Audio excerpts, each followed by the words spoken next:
Fazilat day Zilhijja uchun Payg'ambar sallallohu alayhi va sallamdan bir hadis naql bo'lgan. An Ibn Abbas radhiyallohu ta'ala anhuma qala qala Rasululloh sallallohu alayhi va sallam ma min ayyamin al-amalu as-salihu fihinna ahabbu ila Allah min hadhihi al-ayyam al-ashara.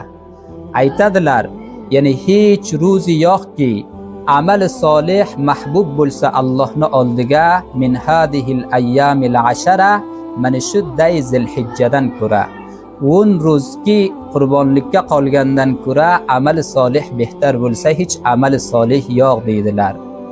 Qalu ya Rasululloh, sahobalar aytdiki ay Rasuli Xudo, valal jihadu fi sabilillah, oyo jihad fi sabilillah afzal emasmi? Payg'ambar sallallohu alayhi va sallam aytdilarki, valal jihadu fi sabilillah, jihad fi sabilillahdan ham ko'ra afzaldir.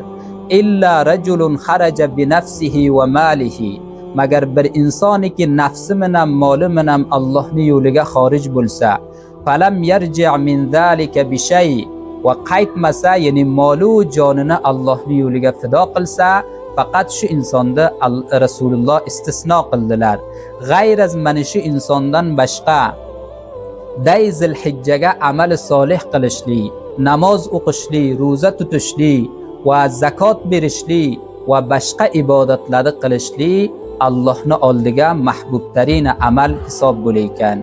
Alloh hamma bizga va tavfiq bersinki, mana shu day Zilhijjadan istifoda qilib va mana shu hadisga amal qilishlikda Alloh tavfiqini nasib